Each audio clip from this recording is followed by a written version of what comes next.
உங்களுக்கு செவ்வாய் தோஷம் இருக்கா? உங்களுக்கு திருமணம் தடைப்பட்டுட்டே இருக்கா? அப்போ இந்த கோயிலுக்கு போயிட்டு வாங்க. கண்டிப்பா உங்களுக்கு நல்லது நடக்கும்.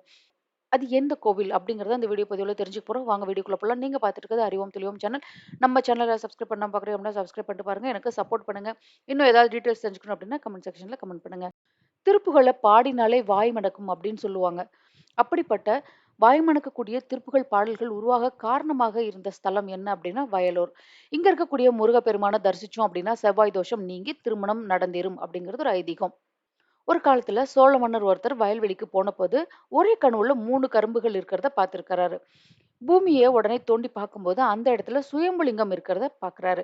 அவருக்கு கோயில் எழுப்பி அந்த சுவாமிக்கு வந்து ஆதிநாதர் அப்படின்னும், அம்பாளுக்கு வந்து ஆதிநாயகி அப்படின்னும் பேர் சுற்றாரு. வயல்கள் நிறைந்த ஊர் அப்படிங்கிறதுனால இந்த ஊருக்கு வயலூர் அப்படின்னு பேர் வந்துச்சாம். ஒரு முறை அருணகிரிநாதருக்கு வயலூருக்கு வா அப்படின்னு சொல்லி அசரீரி கேட்டிருக்கு.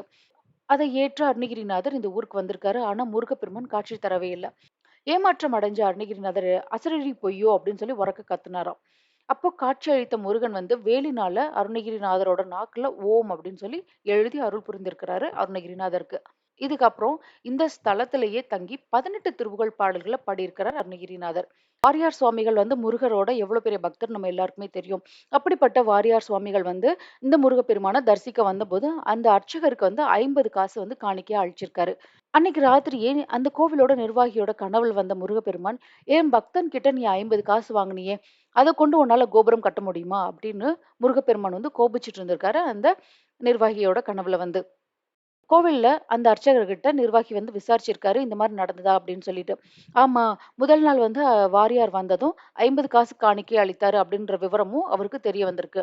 அத உடனே நிர்வாகி வந்து என்ன பண்ணியிருக்காருன்னா, அந்த 50 காசையும் வந்து மணி ஆர்டரா வாரியார் சுவாமிகளுக்கே அனுப்பி வச்சிருக்காரு. இதையெல்லாம் கேள்விப்பட்ட வாரியார் சுவாமி என்ன பண்ணியிருக்காருன்னா, அந்த ஸ்தலத்துக்கே வந்து திருப்பணி செஞ்சு கும்பாபிஷேகத்த நடத்தி முடிச்சிருக்காரு. ஆதிநாதர் சன்னதிக்கு பின்புறத்துல வள்ளி தெய்வானையோட முருகன் வந்து காட்சியளிக்கிறாரு. செவ்வாய் தோஷம் இருக்கவங்க இந்த முருகப்பெருமான தரிசிச்சு வழிபட்டீங்க அப்படின்னா நல்ல மன வாழ்க்கை அமையும் அப்படிங்கிறது ஒரு ஐதீகம். கந்த சஷ்டி அன்னைக்கு முருகன் தெய்வானையோட திருக்கல்யாணமும், பங்குனி உத்திரத்து அன்னைக்கு முருகன் வள்ளி திருக்கல்யாணமும் இங்க நடக்கும். 2 காலையும் தரையில் ஊன்றி நிற்கும் சதுர தாண்டவ நடராஜர் சன்னதியும் இங்க கோவில்ல இருக்கு. அருணகிரிநாதருக்கு காட்சியளித்த பொய்யா கணபதி சன்னதியும் இங்கதான் இருக்கு. விசேஷ நாள் அப்படின்னு பார்த்தோம்னா, வைகாசி பிரம்மோற்சவம், கந்தசஷ்டி, தைப்பூசம், பங்குனி உத்திரத்துல இங்க ரொம்ப விசேஷமா இருக்கும். யாருக்காவது செவ்வாய் தோஷம் இருக்கு அப்படின்னா, நீங்கலாம் வந்து இந்த கோவிலுக்கு போயிட்டு, இந்த முருகப்பெருமான தரிசிச்சுட்டு வாங்க. உங்க வாழ்க்கையில எல்லாமே நல்லபடியா நடக்கும். இந்த தகவல் உங்களுக்கு ரொம்பவே உபயோகமா இருக்கும்னு நினைக்கிறேன். மீண்டும் ஒரு நல்ல தகவலோட உங்கள வந்து சந்திக்கிறேன். நன்றி.